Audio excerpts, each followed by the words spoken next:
Who hijacked these planes? Or were they hijacked? They were, I explain why I say that in the book. They were not the planes that left the airports. They were military enhanced planes that were flown by remote control. And have you heard of something called Operation Northwoods? Sounds vaguely familiar. Right. Well, Operation Northwoods was basically, in so many ways, 9/11 in 1962. At the time, in 1962, the American military, Pentagon, and politically too, wanted rid of Castro in Cuba. So the Joint Chiefs of Staff, the military command level of the Pentagon, which was fundamentally also involved with 9/11, they put this plan together called Operation Northwoods. Ladies and gentlemen, see if you recognize this. The plan was, it was the head of the Joint Chiefs of Staff was a guy called Lemnitzer. And this is not me pulling it out the ether. I am quoting here the official record from the official American archive. It was most publicly revealed by a guy called James Bamford, a former investigative producer for ABC, in a book he wrote, which was published in the summer of 2001, before 9/11, called Body of Secrets, which was about the NSA. And in the writing of this, he uncovered these documents, which had come to light here and there before, but not as publicly as through this book. This is Operation Northwoods. This is official American documentation. The plan was in 1962, during the Kennedy administration, just before he was assassinated, and Kennedy put a stop to it in the end when he found out about it, it seems.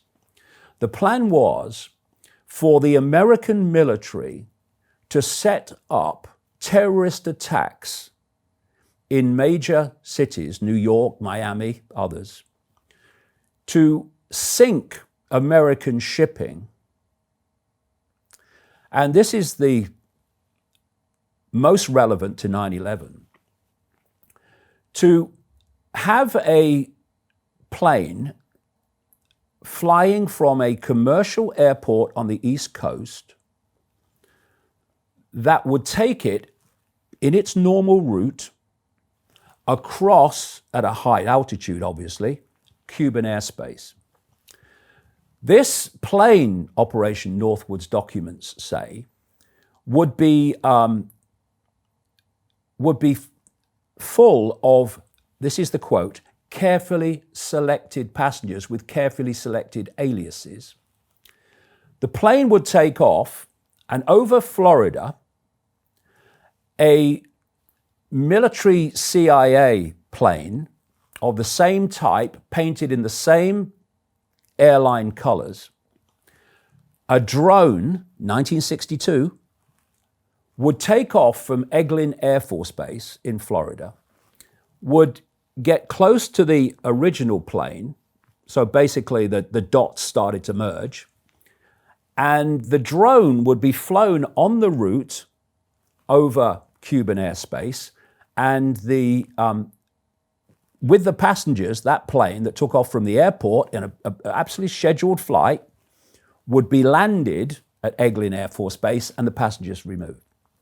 Note how few passengers there were on those planes on September the 11th for what would have got to business time in the West Coast.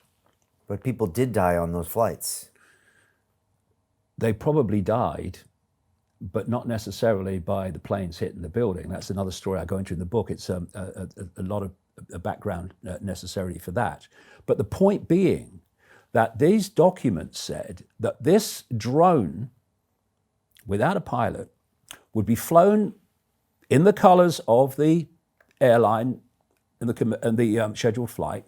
When it got over Cuban airspace, they would explode the plane by radio signal. And it even says in the document, and we won't report it, we will wait for the international aviation authorities to tell us that it's happened so that there's more credibility that we didn't know about it. And the idea was, problem, reaction, solution, was to blame it on a ground-to-air missile or a plane from Cuba and justify an invasion of Cuba as a result of that. All these years later, in 2001, basically Operation Northwoods, much expanded, played out in America and justified what?